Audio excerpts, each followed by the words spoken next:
Okay, so in this lesson, we're going to talk about the quadratic formula. And the quadratic formula is right here. It says x equals negative b plus or minus radical b squared minus 4ac divided by 2a. Now, this seems like a big, long problem that is very difficult to work out, but actually it's quite simple once you get the hang of it.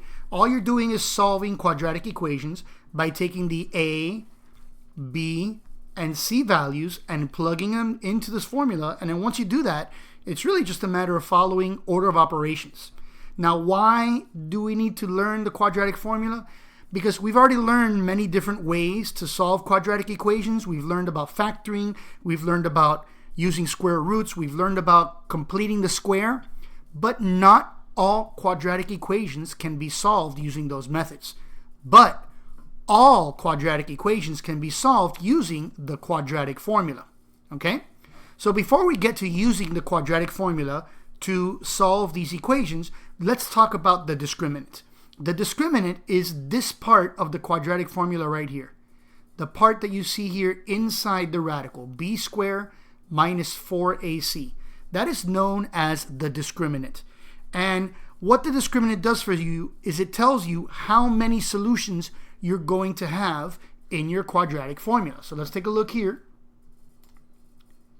Okay, using the discriminant, you see here I have three graphs here, and when we did graphing of parabolas to find the solution to quadratic equations, what we noticed was that sometimes your parabola intersected the x-axis at two spots, and that meant that you had two solutions. Sometimes your vertex, the vertex of your parabola, was on x, so you only intersected the x-axis at one spot, so that was one solution. And sometimes your parabola did not intersect the x-axis at all, so this was no solutions. So the discriminant tells you whether or not you have two solutions, one solution, or no solutions. And let's go ahead and take a look at how that works. Again, what you're going to do for the discriminant is you're going to do b squared minus 4ac. Just that piece that was inside the radical in the quadratic formula. So let's take a look at how that works. Okay, so let's take a look at this first example here. X squared plus 7x minus 6 equals 0. So we're going to do b squared minus 4ac. And as I always tell you, what you want to do is you want to use parentheses. So parentheses squared minus 4 times my parentheses for a and my parentheses for c. And then we're just going to plug these numbers in. So I put my b value in here, which is 7. I put my a value in here, which is 1. And I put my c value in here, which is negative 6. And then we're just going to work these out, right? So here, first I have 7 squared. 7 squared is 49.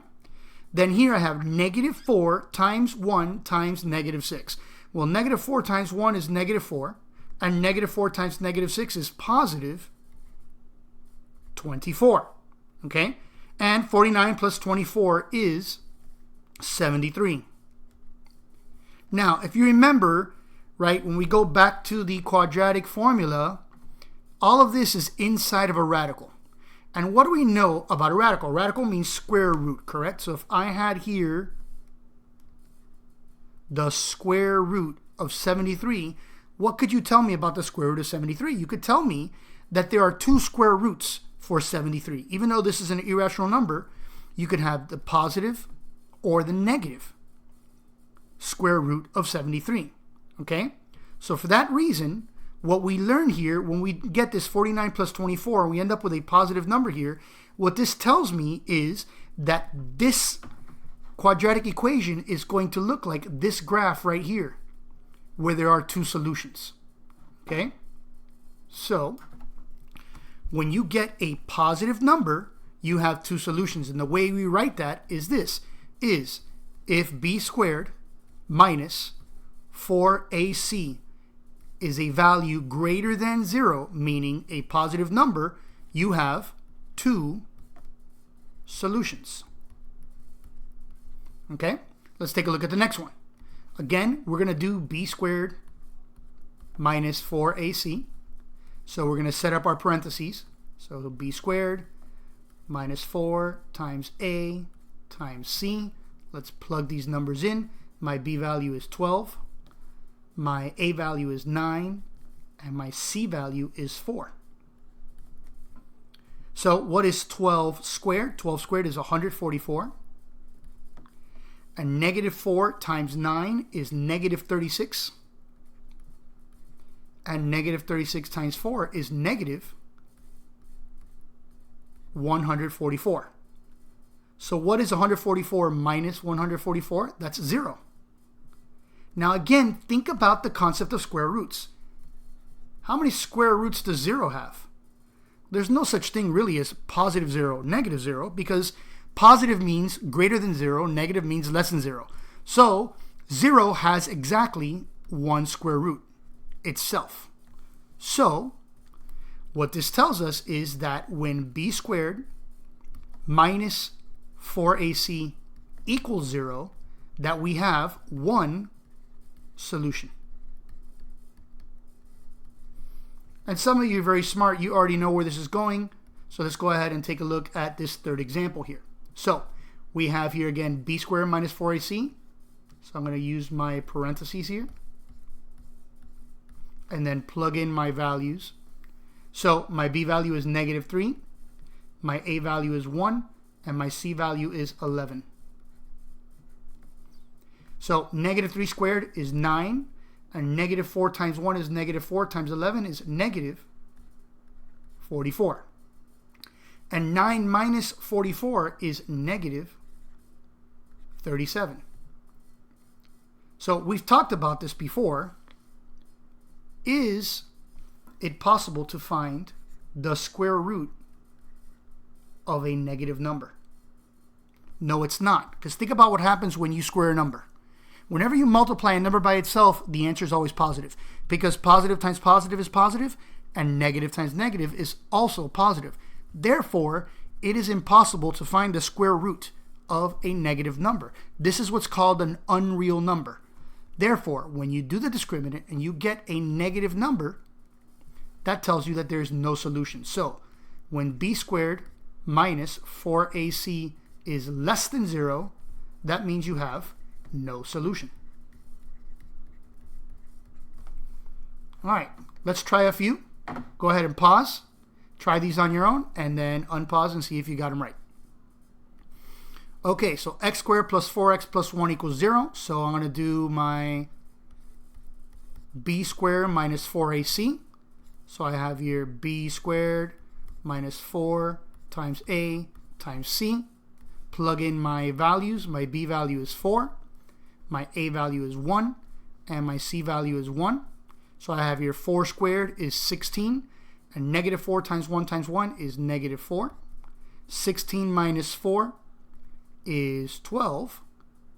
So here I have a positive number. That means that this gives me 2 solutions. Next one. 2x squared minus 6x plus 15 equals 0. So I'm going to go with my b squared minus 4ac. Plug in my numbers. B is negative 6.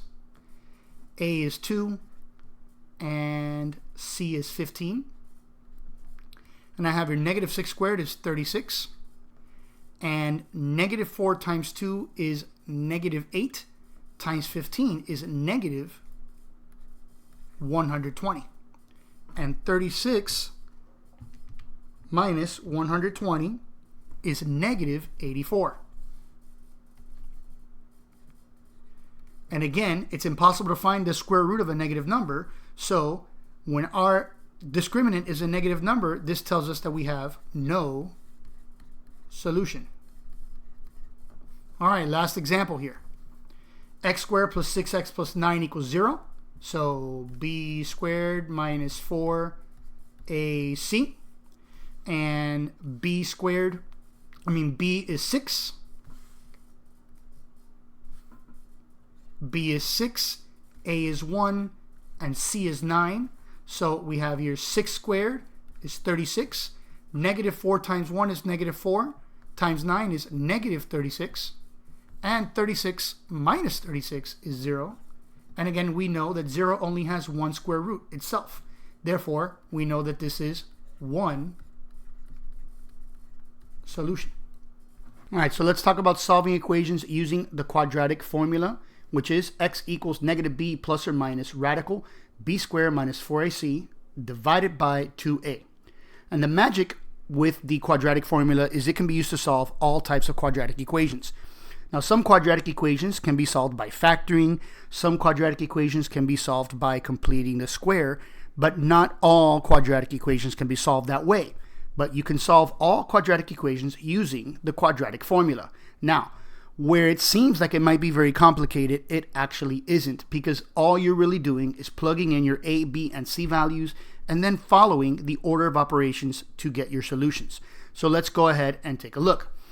2x squared minus 3x minus 5 equals 0. The first thing we want to do is we want to make sure that our equation is in standard form and set equal to 0. So if I look at the left side here, we have our ax squared plus bx plus c. That's in standard form, equals 0. So we're good to go. Now, what you want to do is you want to substitute your a, b, and c values into the quadratic formula. And remember, whenever you're substituting, you want to use parentheses. So we have negative b plus or minus radical b squared minus 4 times a times c. And we're going to divide that by 2a. Please excuse my wobbly lines. And now let's go ahead and plug in our values. Our first two parentheses get filled in with our b value, which is negative 3. Our next parentheses, as well as the one on the bottom, that's our a value, so that's 2. And our last parentheses is going to be negative 5.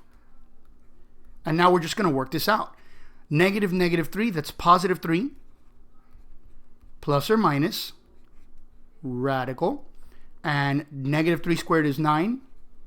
And then negative 4 times 2 is negative 8 times negative 5. That's positive 40.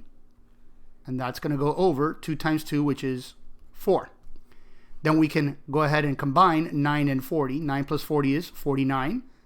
So this becomes 3 plus or minus radical 49 over 4. And we know what the square root of 49 is. It's 7. Let me go ahead and scroll to get a little bit more room here. And we get here now 3 plus or minus 7 divided by 4. And so if you remember, in some of the other methods we use for solving quadratic equations, we ended up with two equations at the end, right? So here, these are our two equations. They're not really equations, but we have two fractions or two expressions that are going to come out of this. That's because one fraction is going to read 3 plus 7 over 4, and the second fraction is going to read 3 minus 7 over 4. So let's go ahead and work these out. 3 plus 7, that's 10. And 10 divided by 4, that is 2.5 or 2.5. So that's one of our x values. And 3 minus 7 is negative 4. And negative 4 divided by positive 4, that equals negative 1. And that's the other one of our x values. So now let's go ahead and take a look at this next example here. Let me scroll back down so we can see the quadratic formula. The first thing that you should recognize about this equation is that it is not in standard form. So we need to move things around. So first, I need to take this x squared and it needs to come up here, making it a negative x squared. So we have here negative x squared plus 2x equals negative 4. And then we need to take that negative 4 and you could either think add 4 to both sides or just bring it over here. And we end up with negative x squared plus 2x plus 4 equals 0. And so now this equation is in standard form. Now we can go ahead and go about the process of substituting.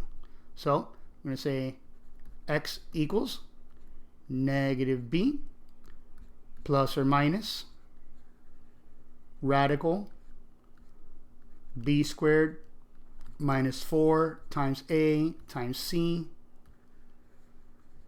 and all of that over 2a. And let's plug our values in. First two values are b, so 2 here and a 2 here. The next value and the one on the bottom, that's going to be a, so in this case it's -1. And my final value is my c value, and that's 4. So let's go ahead and do the work. So we have -2 plus or minus 2 squared is 4. And -4 times -1, that's +4 times 4 is 16. Positive 16. So -2 plus or minus the square root of 4 plus 16 over 2 times -1 is -2. We can add these together. 4 plus 16 is 20. So we have here, let me go with this color. We have here -2 plus or minus the square root of 20 over -2. Now 20 is not a perfect square. So when you try to get the square root of a number that's not a perfect square, you're going to get an irrational number. So let's go ahead and round that to the nearest hundredth. So the square root of 20 rounded to the nearest hundredth is going to be 4.47. So we have here -2 plus or minus 4.47 over -2. Let me scroll to get a little bit more room. And here is where we get our two equations. So, or our two fractions, right? So my first fraction is going to read -2 plus 4.47 over -2. And my second fraction is going to be -2 minus 4.47 over -2. Now -2 plus 4.47, that is 2.47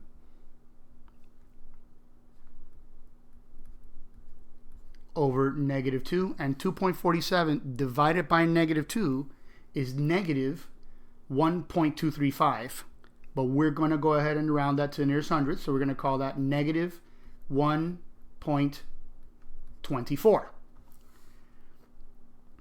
Down on the bottom, -2 minus 4.47, that's -6.47,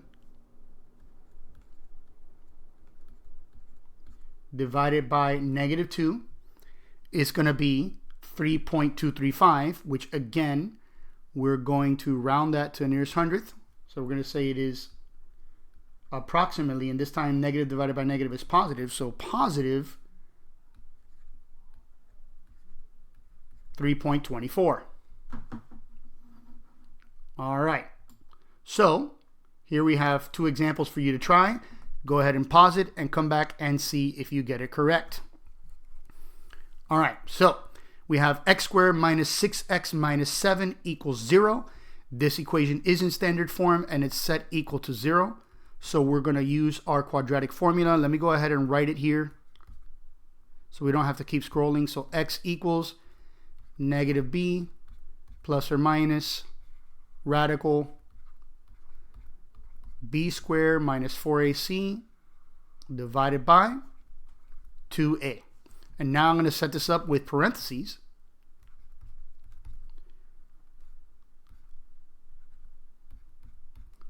so that I can substitute my values. So b squared minus 4 times a times c, all of that divided by 2 times a. And let's plug in our values here. My b value is -6, so I have a -6 here and a -6 here. My a value is 1, so I have a 1 here and a 1 here, and my c value is -7. Okay, let's work this out. So we have -6, so that's going to be a +6, plus or minus radical. -6 squared is 36. And over here, -4 times 1 is -4 times -7 is positive 28. And on the bottom, 2 times 1 is 2. And so now we can Combine 36 and 28, and we get 64. So we have here 6 plus or minus the square root of 64 over 2. And we know what the square root of 64 is. The square root of 64 is 8. So we have here 6 plus or minus 8 divided by 2. And that gives us our two fractions. So we have here 6 plus 8 divided by 2. And on the bottom, 6 minus 8 divided by 2. We can work these out. 6 plus 8 is 14 over 2, and 14 divided by 2 is 7. And down at the bottom, 6 minus 8 is negative 2, and negative 2 divided by 2 is negative 1. So those are our two solutions for this equation. And this last example here, we have here 2x squared equals 8x minus 7. And again, this is not in standard form. I need to take this 8x minus 7 and I need to move it right here, which means, remember, we changed the sign. So this becomes 2x squared minus 8x plus 7 equals 0. And now we can go ahead and substitute. I'm not going to rewrite the quadratic formula. It's right here. So we're going to say negative b plus or minus radical b squared minus 4 times a times c. All of that over 2a. Let's plug in our values. My b value is negative 8. That goes here and here. My a value is 2. That goes here and here. And my c value is 7. And that goes right here. So we have negative 8. So that's going to be 8 plus or minus. Now we have negative 8 squared is 64. And negative 4 times 2 is negative 8 times 7 is going to be negative 56 over 2 times 2 is 4. And so what is 64 minus 56? It's 8. So we have here 8 plus or minus the square root of 8 over 4. And next we have to find the square root of 8, which is going to be an irrational number. So we're going to go ahead and round it to the nearest hundredth. So the square root of 8 rounded to the nearest hundredth is going to be 2.83. So we have here 8 plus or minus 2.83 divided by 4. And here's where we get our two equations, our two fractions, right? So 8 plus 2.83 divided by 4 and 8 minus 2.83 divided by 4. So 8 plus 2.83 is 10.83, and 10.83 divided by 4 rounded to the nearest hundredth is going to be 2.71. So that's one of my values. And on the bottom here, 8 minus 2.83 is 5.17 over 4, and 5.17 divided by 4 rounded to the nearest hundredth is going to be approximately 1.29. So our two solutions are 2.71 and 1.29.